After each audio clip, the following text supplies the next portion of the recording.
அவர்கள் யார் என்கின்ற தகவல் புலனாய்வு கட்டமைப்பிடம் இருக்கின்றது. ஆனால் அவர்கள் யார் என்பதை வெளிப்படுத்த புலனாய்வு கட்டமைப்பினர் மறுத்துவிட்டார்கள்.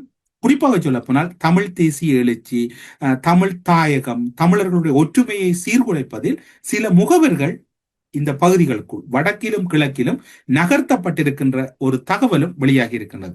வடக்கில் இயங்கிய ஆவா குழுக்கள் மற்றும் பல குழுக்களும் இவரோடு தொடர்பில் இருந்ததாக கூறப்படுகிறது. அதனுடைய உண்மைத்தன்மைகள் தொடர்பில் தற்போது விசாரணைகள் தீவிரப்படுத்தப்பட்டிருக்கின்றன. சுரேஷ் சாலவை பொறுத்தவரையில் பல தொடர்புகளை அவர் பேணியதாகவே கூறப்படுகிறது. அது மட்டுமல்லாது நாமல் குமார், நீங்கள் யாரும் மறந்திருக்க மாட்டீர்கள், அந்த நாமல் குமாரவுக்கும் சுரேஷ் ஆலவுக்கும் தொடர்பு இருந்ததாகவும் இன்னும் ஒரு கருத்து கூறப்படுகிறது.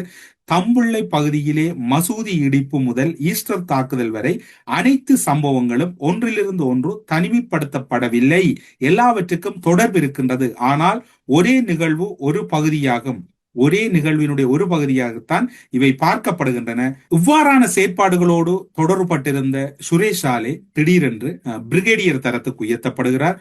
கோட்டாபாய ராஜபக்ச ஒரு கட்டத்தில் மங்கள சமரவீரவை கைது செய்ய முற்பட்டதை யாரும் மறந்திருக்க மாட்டீர்கள், அல்லது பலர் இப்போது சில வேளை மறந்திருப்பதற்கு வாய்ப்பு இருக்கின்றது. சுரேஷ் ஆலே தனது தலைமையின் கீழ் தீட்டிய திட்டங்களில் 2013 வெளிச்சத்துக்கு வந்த தீவு முழுவதும் 68க்கும் மேற்பட்ட தேவாலயங்கள் தாக்கப்பட்டன. அதே நேரத்தில் சுரேஷ் ஆலே தாக்குதலுக்கு பின்னால் இருப்பதாக மங்கள சமரவீர வெளிப்படையான ஒரு குற்றச்சாட்டை முன்வைத்திருந்தார். சுரேஷால தான் இதன் பின்னர் இருக்கின்ற அந்த குற்றச்சாட்டை முன்வைத்த போது அந்த அறிக்கைக்கு பிறகு மங்கள சமரவீரவை குற்றத்தடுப்பு புலனாய்வு பிரிவுக்கு அழைக்க தயாராக இருந்த போது கோட்டாபய ராஜபக்ச உடனடியாக சுரேஷாலவை அமெரிக்காவில் ஒரு கற்கை நெறியாக்காக அனுப்பி வைக்கின்றார். 2016 நவம்பரில் சுரேஷாலே ராணுவ புலனாய்வு பிரிவில் இருந்து நீக்கப்படுகிறார். அதற்காக கடுமையான குரல் எழுப்பப்படுகிறது. அவருடைய நீக்கப்பட வேண்டும் என்ற போது அவர் நீக்கப்படுகிறார். அதன் பிறகு அவர் பல தூதரகங்களில் பாதுகாப்பு அதிகாரியாக மட்டுமல்ல, உளவு பிரிவினுடைய மேல் அதிகாரியாகவும் அவர் பணியாற்றி இருக்கின்றார். அக்டோபர் 26 ஆட்சி கவிழ்ப்பில் மஹிந்த ராஜபக்ச பிரதமராக பதவியேற்ற பிறகு அதே இரவில் சுரேஷ் ஆலே இலங்கை திரும்புகிறார்.